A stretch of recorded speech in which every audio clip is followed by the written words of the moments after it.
Përshëndetje, ja ku jemi përsëri bashkë. Sot do të vim me një supë me perime e gjokspule. Dhe tani fillojmë ta përgatisim recetën, pa u përkohë.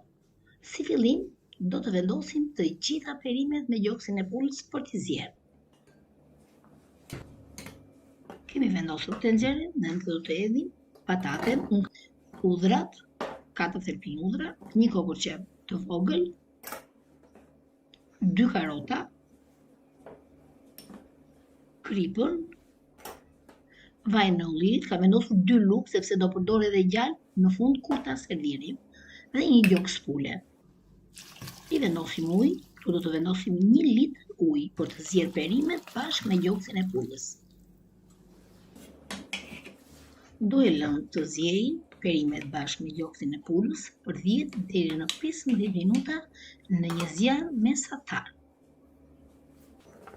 Besoj se na kanë zier edhe perimet, gjithashtu edhe gjoksi i pulës. Tani do e nxjerrim gjoksin e pulës, do ta lëmë të ftohet dhe ndërkohë ne do ngrim me blender të gjitha perimet.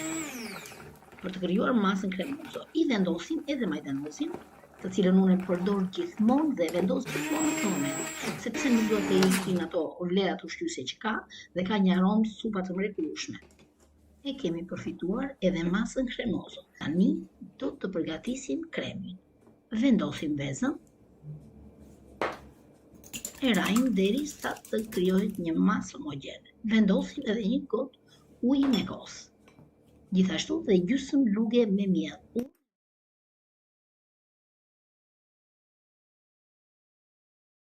Vendosim dhe një gotë me ujë nga gota e kosit dhe shplaj, dhe tani e kemi gati për t'ja hedhur supës. Vendosim fillimisht gjoksin e pulës që e kemi bërë në copa të vogla, e trazojmë dhe tani do t'i vendosim kremin që ne kemi përgatitur. Do të përziejmë kremin me lëngun e ngrohtë të supës për të neutralizuar nxehtësinë e kremit. Në këtë mënyrë nuk do të na pritet veza kur do ta hedhim te supa e ngrohtë. E vendosim kremin tek supa dhe e trazojmë. Tani na ngelet vetëm ta servirim.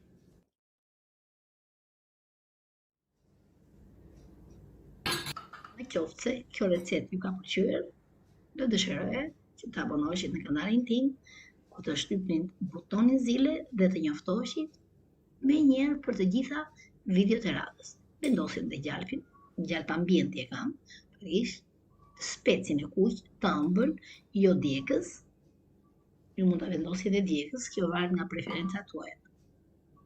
I përzim pra dhe e servirim.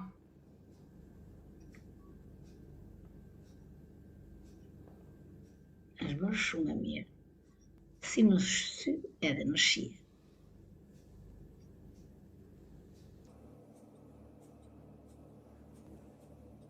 Vendosim dhe pak piper të zi, unë edhe pak rigon, i jep shumë shije. Provojeni dhe do më besoni. Dhe pak majdanoz sipër për dekoracion. Supa është gati, ju bëftë mirë. Miru takofshim në videot e radhës dhe faleminderit që më ndiqni.